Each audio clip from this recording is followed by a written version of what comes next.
Bank का manager अपने cabin में बैठकर आराम से काम कर रहा होता है। तभी अचानक से उसके केबिन का दरवाज़ा खुलता है और केबिन के अंदर उसी बैंक में काम करने वाला सिक्योरिटी गार्ड आता है। वो गार्ड उस बैंक मैनेजर से कुछ बातें करता है। बातें इतनी गर्मा गर्मी में बदल जाती है कि वो अपने लाइसेंसी बंदूक से उस मैनेजर के सीने पर गोली दाग देता है और मैनेजर वहीं ज़मीन पर गिर जाता है, वहीं उसकी मौत हो जाती है। आनन फानन में लोग उसे हॉस्पिटल लेकर जाते हैं, लेकिन डॉक्टर उसे मृत घोषित कर देते हैं। आराम से जो गार्ड है उसको मारने के बाद वो सीढ़ियों से होते हुए बैंक के बाहर चला जाता है और अपने घर पर पहुंच जाता है। जब पुलिस वाले ये सारा मामला सुनते हैं, उसके बाद जो बैंक का गार्ड है उसको गिरफ्तार करते हैं। गिरफ्तार होने के बाद गार्ड ने जो बातें बताई वो अपने आप में आश्चर्यजनक होता है। दरअसल ये पूरी कहानी जो है उत्तर प्रदेश से निकल कर आई है। नमस्कार साथियों, मेरा नाम अमर है और आप देख रहे हैं अमर क्राइम स्टोरी।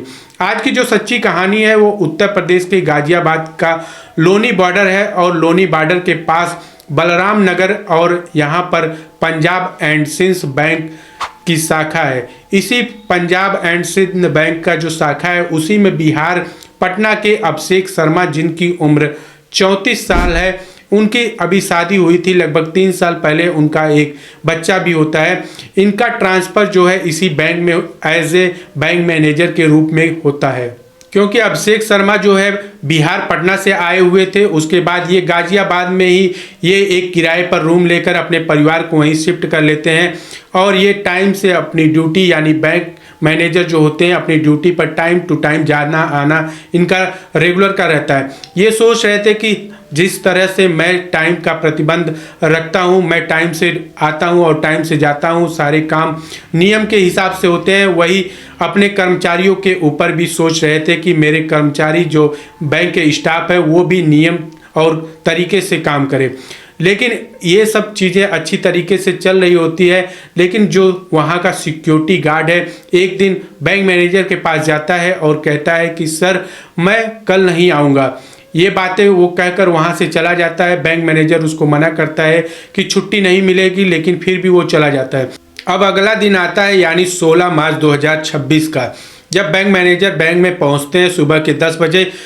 जब गेट को खोलते हैं तो देखते हैं वहाँ गार्ड नजारत था। अंदर जाते हैं, स्टाफ वगैरह से पूछते हैं कि क्या सिक्योरिटी गार्ड को किसी ने देखा, तो लोग बताते हैं कि हमने तो सिक्योरिटी गार्ड को आज सुबह नहीं देखा है।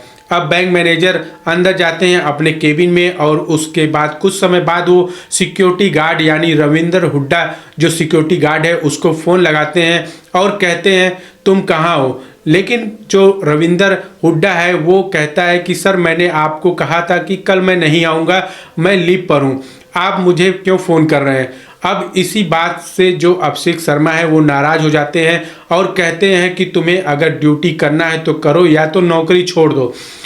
रविंदर हुड्डा कहता है कि सर मेरा पर्सनल भी कुछ काम होता है, मैं कंटिन्यू ड्यूटी नहीं कर सकता हूँ।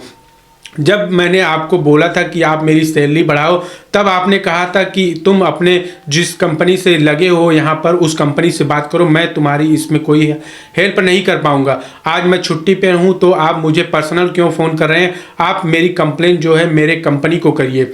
ये रविंदर हुड्डा जो है सेना से रिटायर हुआ होता है। 21 साल की ड्यूटी सेना में करने के बाद ये वहाँ से बीआरएस लेने के बाद ये बैंक में एक सिक्योरिटी गार्ड की नौकरी कर रहा होता है।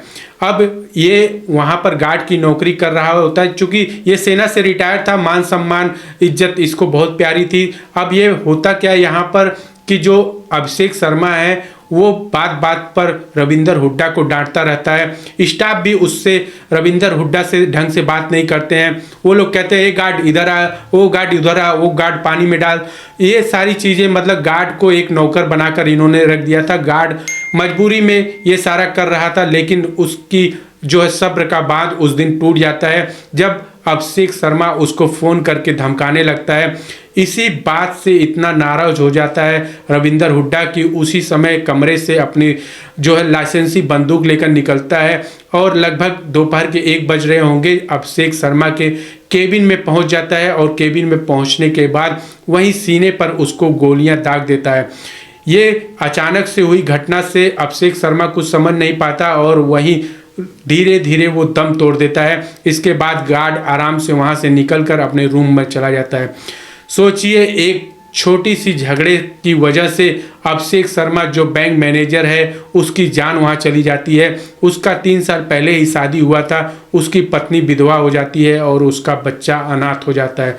इतना गुस्सा शायद किसी को जायज़ नहीं होना चाहिए कि एक छोटी सी बात को लेकर इतना बड़ा कदम उठा लिया जाए। और कहीं ना कहीं बैंक मैनेजर हो या कोई भी कर्मचारी हो, किसी के ऊपर इतना दबाव नहीं डालना चाहिए कि वो अपना आपा खो दे और इस तरीके से कदम उठा ले। इस तरह की कहानी और वीडियो आपको पसंद आए तो वीडियो को लाइक और चैनल को सब्सक्राइब जरूर करें।